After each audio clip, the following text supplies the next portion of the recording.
Baik, perkenalkan, nama saya Nur Mahmudi dengan NIM 2200500154, Prodi Bisnis Digital. Kali ini saya akan mempresentasikan tentang website saya, yaitu sewa alat outdoor. Daftar isinya bab pertama pendahuluan, bab kedua landasan teori, bab ketiga analisa dan perancangan.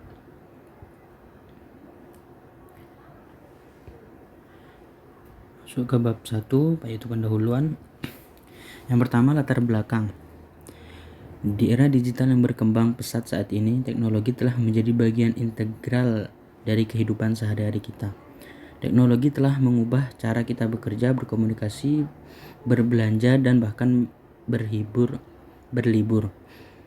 Pemanfaatan teknologi, terutama teknologi berbasis web, telah membawa perubahan signifikan dalam berbagai aspek kehidupan, termasuk dalam pengelolaan dan penyediaan layanan sewa alat outdoor.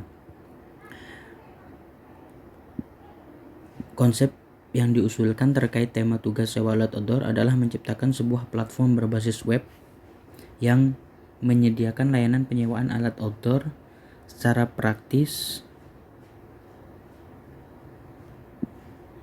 dan efisien. Ide dasar di balik konsep ini adalah untuk menghubungkan pengguna yang membutuhkan alat-alat outdoor dengan menyediakan jasa penyewaan dalam satu platform online yang berbasis website yang mudah digunakan.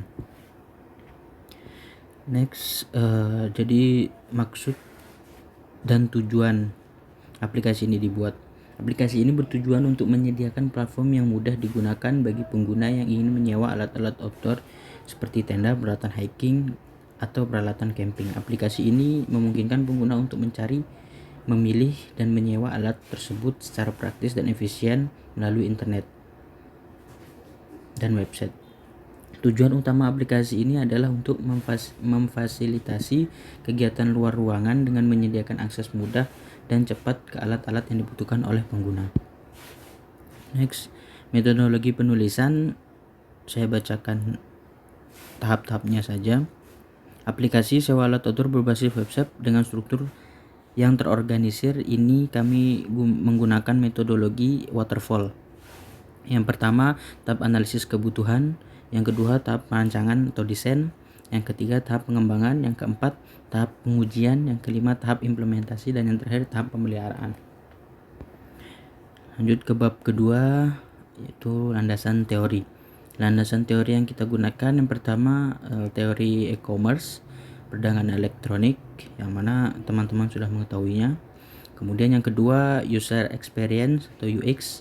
Teori UX berfokus pada pengalaman pengguna dalam berinteraksi dengan sebuah aplikasi.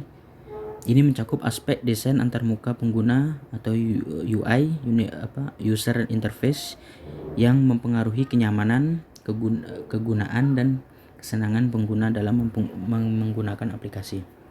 Yang ketiga, landasan teori kita database manajemen basis data. Teori database manajemen penting dalam pengembangan aplikasi ini karena melibatkan penyimpanan dan pengelolaan data yang berkaitan dengan alat-alat outdoor yang tersedia, profil pengguna, serta data transaksi. Yang keempat, XAMPP adalah sebuah aplikasi web server. Yang kelima, yang terakhir, yaitu Draw.io atau Diagrams. Draw.io adalah sebuah website yang didesain khusus untuk menggambarkan diagram secara online. Lanjut ke bab ketiga, yaitu analisa dan perancangan. Yang pertama, analisa kebutuhan pengguna. Dari aktor yang kita ambil 3 aktor, admin, sistem, dan penyewa. Yang pertama, admin. Di deskripsinya, admin melakukan proses login, mengurangi stok yang sudah disewa, memverifikasi pembayaran pelanggan, verifikasi data pembeli, mengirim pesanan, memberikan nomor resi, yang terakhir menerima laporan pemesanan. Kemudian yang kedua, sistem itu deskripsinya mencakup menyimpan data pelanggan, mengecek data penyewa, menampilkan katalog, update stok otomatis, menampilkan invoice, memberikan info pengiriman, dan yang terakhir menyimpan data penyewaan dan pembayaran. Aktor yang ketiga yaitu penyewa dengan deskripsi melakukan proses login, melakukan registrasi. Jika belum mempunyai akun, memilih menu yang diinginkan untuk disewa, mengisi alamat, melakukan pembayaran, dan menerima pesanan. Lanjut, analisis kebutuhan perangkat lunak. Di sini perangkat lunak kita sistem operasi perangkat lunak ini harus kompatibel dengan berbagai sistem operasi seperti Windows, Macintosh, iOS, dan Android sehingga pengguna dapat mengakses dari berbagai perangkat. Yang kedua, pemrograman dan framework.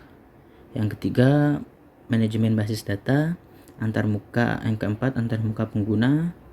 Kelima, pengawasan pembayaran. Yang keenam, sistem keamanan. Kebutuhannya: 1 software XAMPP, 1 software text editor Visual Studio Code untuk OS Windows 11 yang saya punya, kemudian 1 unit laptop Lenovo, 1 software browser Google Chrome.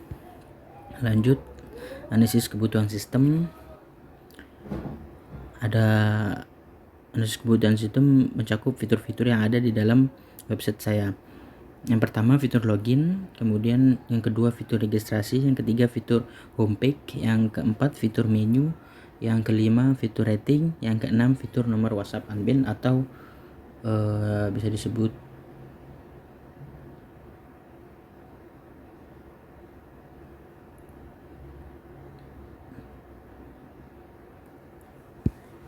lanjut, analisis kebutuhan pages.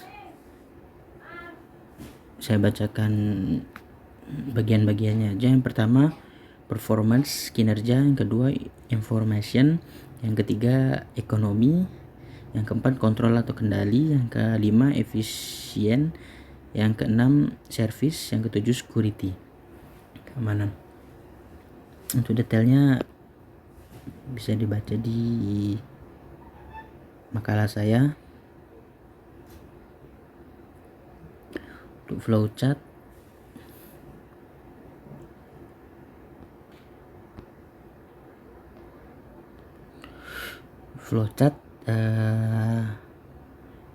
dimulai oleh penyewa, login, input nama dan password. Jika belum punya akun, untuk registrasi.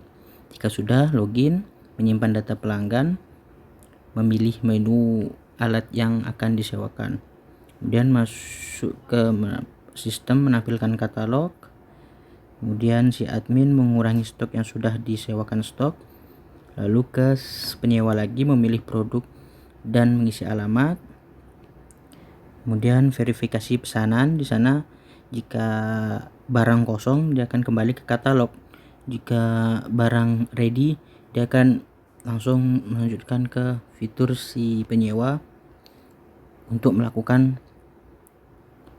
pembayaran. Kemudian si sistem menampilkan invoice, kemudian memberikan info pengiriman. Kemudian sistem menyimpan data penyewaan dan pembayaran. Kemudian sistem menginput nomor resi ke admin. Kemudian admin mengirim pesanan, menampilkan nomor resi sistem.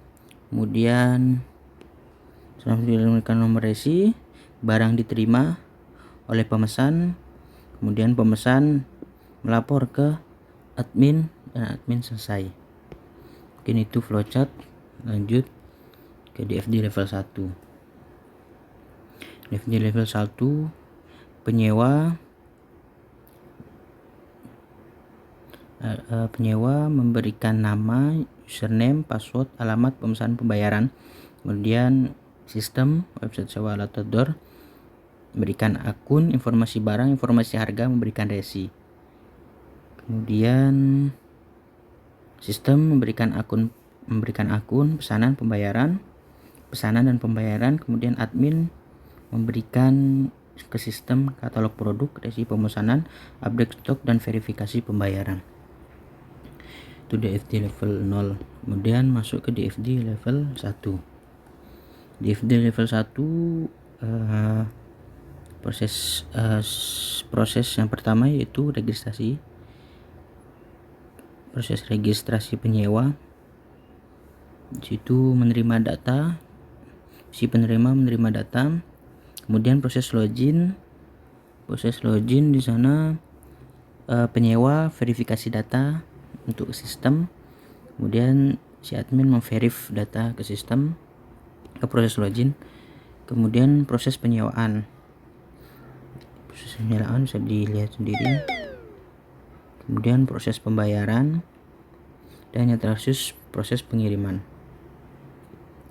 di level 1. Kemudian ERD, di sini penyewa memiliki atribut berupa pertama username ID. Username ID ini merupakan primary key karena setiap penyewa atau setiap akun atau ID memiliki username ID yang berbeda. Jika nanti ketika registrasi username ID sama, kita akan mengulangi untuk memberikan info bahwa username telah dipakai. Pertama, username, alamat, email, nomor HP, nama, dan password. Itu atribut-atributnya.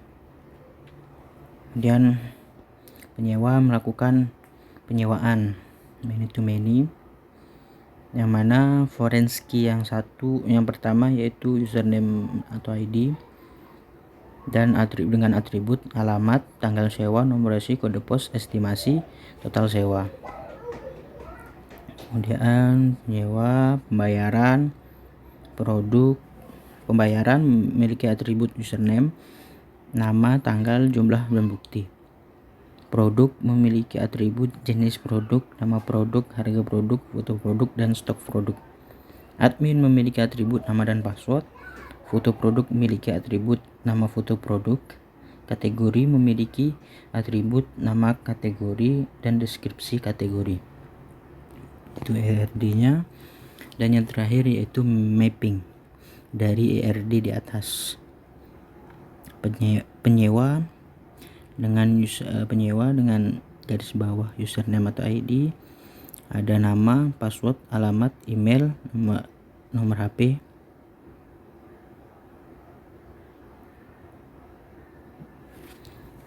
Oke, bisa dibaca sendiri. Cukup dari saya. Terima kasih.